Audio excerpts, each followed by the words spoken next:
কালুর ছিল বিশাল পুকুর, যে পুকুরে কালু অনেক মাছ চাষ করত। এই নিয়ে কাকুলির অহংকারের শেষ ছিল না। একদিন পুকুরের উপরে এক ডালে পারুল পেয়ারা নিয়ে এসে খাচ্ছিল। এটা দেখে তো কাকুলি ভীষণ রেগে যায়। একিরে পারুল, তুই আমাদের পুকুরের উপর কি করছিস শুনি? কাকিমা, আমি গাছের তলে বসে পেয়ারা খাচ্ছি। জানো কাকিমা, পেয়ারাটা না অনেক মজা। পাজি মেয়ে কোথাকার, পেয়ারা মজা তো বাড়িতে গিয়ে খা, আমার পুকুরের উপর খেতে হবে কেন? হ্যাঁ, পুকুরে ময়লা পড়লে তোর মা পরিষ্কার করবে নাকি তুই পরিষ্কার করবি শুনি? এভাবে ড্যাব ড্যাব করে তাকিয়ে কি দেখছিস শুনি? চলে যা বলছি আমার পুকুরের উপর থেকে। যাচ্ছি কাকিমা, কিন্তু এত খারাপ ব্যবহার করে কি আছে? ভালো করে বললে তো আমি চলে যেতাম। তোরা যা পাজি, তোদের সাথে ভালো ব্যবহার তো দূরের কথা, দিয়ে মেরে উচিত শিক্ষা দেয়া দরকার। কাকুলির এমন কথা শুনে পারুল অনেক কষ্ট পায় আর কাঁদতে কাঁদতে সেখান থেকে চলে যায়। এভাবেই সেই দিন কেটে যায়। পরের দিন কাকুলিদের পুকুরের পাশ দিয়ে তোতা ঠেলা গাড়িতে সবজি বিক্রি করতে নিয়ে যাচ্ছিল।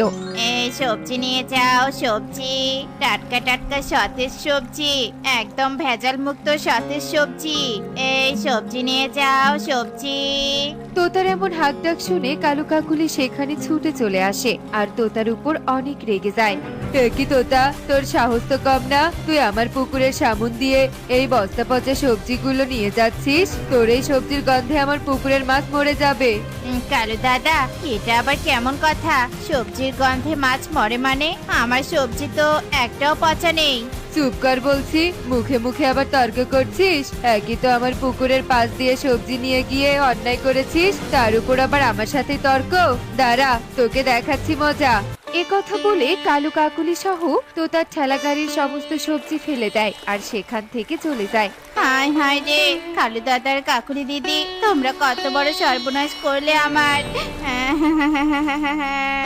এভাবেই কালু কাকুলি বনে সবার সাথে পুকুর নিয়ে খারাপ ব্যবহার করতে থাকে। এদিকে বনে প্রচন্ড গরমও পড়েছে। গরমের কারণে মাঠ ঘাট সব শুকিয়ে গেছে। পানির অভাবে সকলের জমির ফসলের অবস্থাও খারাপ হয়ে যাচ্ছিল। টুনি, কি করব বলো তো? কিছুদিন গেলে ভুট্টার গাছে ভুট্টা ধরবে, অথচ আমি গাছগুলোতে পানি দিতে পারছি না। পানির অভাবে যে গাছগুলো নষ্ট হয়ে যাচ্ছে। সে কি টোনা, ভুট্টার গাছ নষ্ট হয়ে গেলে তো আমরা একটাও ভুট্টা পাবো না। তখন তো আমাদের পথে বসতে হবে। তুমি বরং এক কাজ করো, আমাদের ভুট্টার ক্ষেতের পাশে তো কালু দাদার পুকুর আছে, টাকার বিনিময়ে হলেও কালু দাদার কাছে পুকুরের পানি নাও। ঠিক আছে টুনি, আমি এক্ষুনি যাচ্ছি।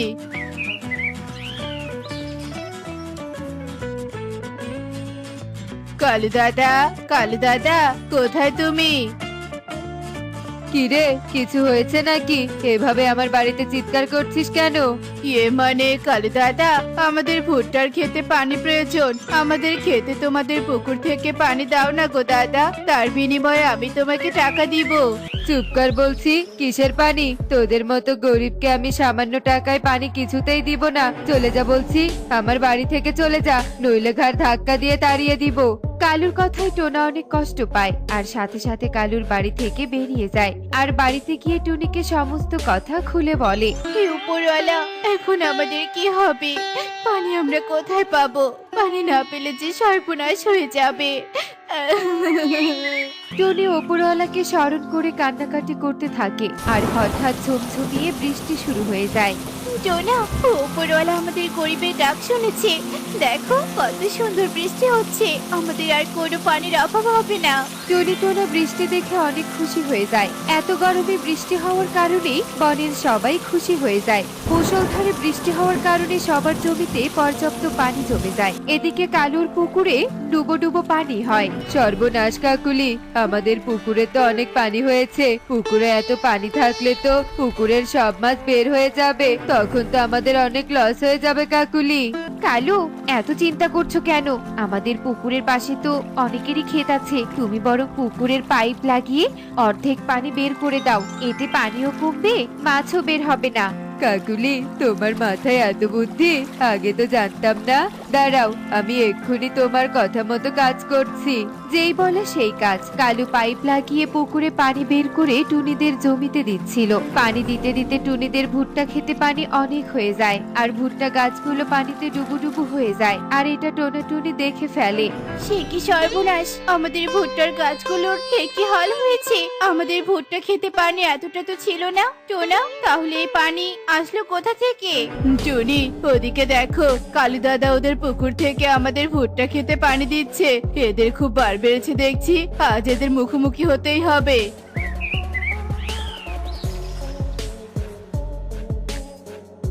কালু দাদা, এটা তুমি কি করছো শুনি? তোমার কারণে আমার জমি সব ভুট্টা গাছ নষ্ট হয়ে যাচ্ছে। পানি দেওয়া বন্ধ করো বলছি। টুনি, আমরা পানি দেয়া কিছুতেই বন্ধ করব না।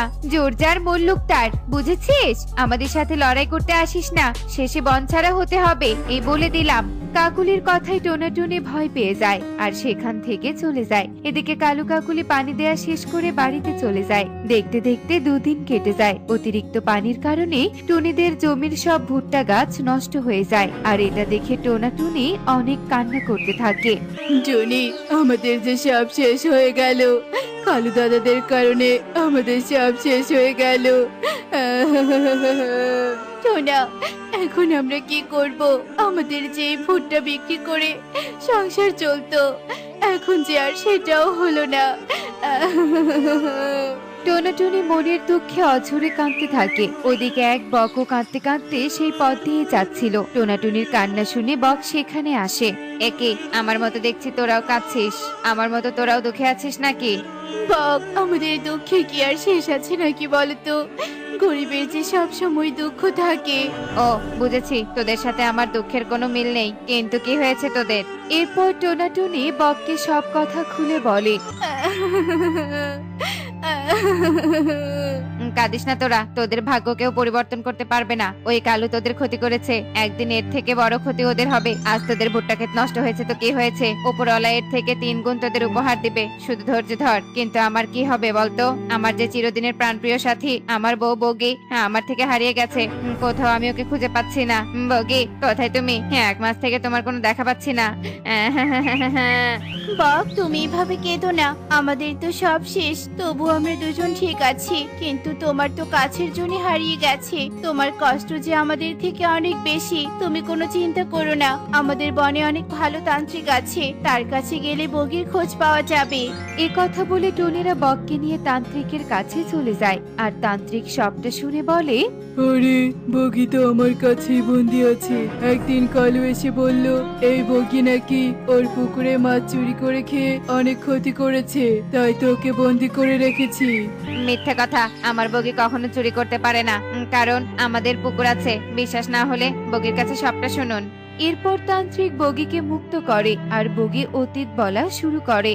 আমি খোলা আকাশে উঠছিলাম, হঠাৎ চোখ পড়ে কালোর বিশাল পুকুরের দিকে। আর পুকুরের পানিগুলো আমার খুব ভালো লাগে, তাই এত সুন্দর পুকুরে আমি গোসল করতে নেমে আসি। যখনই গোসল করব, তখনই কালু কাকুলি আমাকে তান্ত্রিকের কাছে নিয়ে আসে। তান্ত্রিক আমার কথা না শুনে কালুদের মিথ্যে কথা বিশ্বাস করে আমাকে বন্দি করে রাখে। বাপ, বিশ্বাস করো, আমার কোনো দোষ নেই।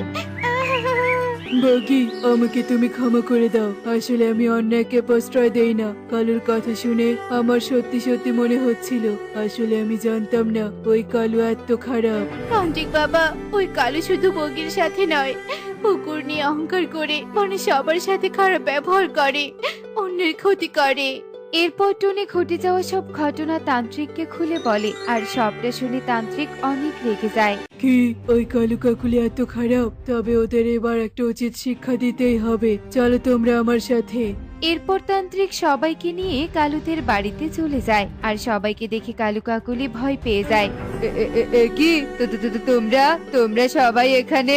হ্যাঁ কালু দাদা, আমরা তোমার কুকিরদের সব কথা তান্ত্রিক বাবা জেনে গেছে। এবার তোমার শাস্তি হওয়ার পালা। তান্ত্রিক বাবা, এদের কথা আপনি একদম বিশ্বাস করবেন না, এরা মিথ্যে কথা বলছে, আমরা কোনো অন্যায় কাজ করিনি। চুপ কর বাচ্চাত কালু, তোর কি মনে হয় আমি খাসি মুখ দিয়ে চলি? ওরে, আমি ধ্যানে বসলে তুই যা যা করেছিস সবটা দেখতে পারবো।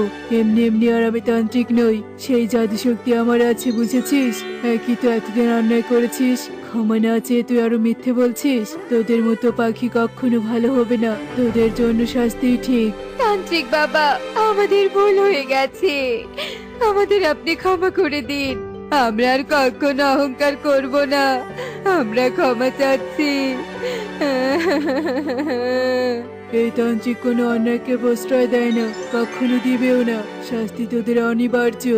এরপর তান্ত্রিক কালু আর কাকুলিকে শাস্তি দেয়।